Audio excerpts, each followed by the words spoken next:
Jaripatka police यादीमध्ये एक 15 वर्षाच्या मुलाने स्वतःला गळ्यामध्ये रशी बांधून खेचून स्ट्रँग्युलेट करून बाथरूममध्ये आत्महत्या केल्याची घटना समोर आलेली आहे. सदरचा मुलगा सकाळी बाथरूममध्ये गेला असता घरच्यांना कळालं. तो दरवाजा उघडत नाही तेव्हा त्यांनी बाहेरून दरवाजा तोडून त्याला बाहेर आणला असता त्याच्या गळ्यामध्ये नायलॉनची रशी दिसून आली होती. सदरचा मुलगा 10वीला होता. त्याच्या आता येणाऱ्या परीक्षा काही दिवसातच बोर्ड एक्झाम चालू होणार होती.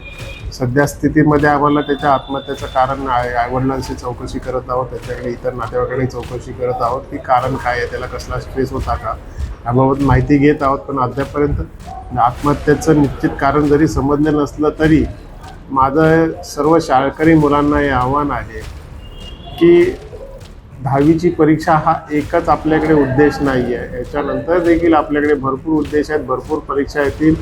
ह्या एका परीक्षेचं टेन्शन घेऊन समजा आपण असा विचार जरी केला की त्या मुलाने 10वीच्या परीक्षेचा अभ्यासाचा टेन्शन घेऊन असं काही केलं असेल तर त्यांनी सर्व मुलांनी ह्याकडे लक्ष द्यावं की 10वीची परीक्षा हे एकच मोटिव्ह नाही आहे. त्याच्यानंतर भरपूर गोष्टी आहेत ज्या आपण आयुष्यामध्ये करू शकतो.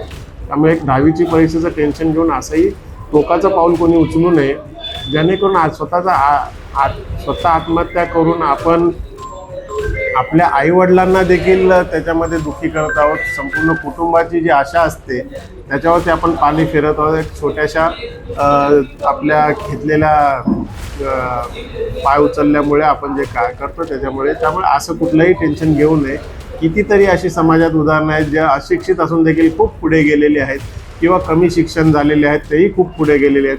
अशी खूप मुलं आहेत ज्यांना ADHDचा प्रॉब्लेम असतो, जे अभ्यासामध्ये हुशार नसतात परंतु आयुष्यामध्ये ते खूप पुढे गेलेले आहेत.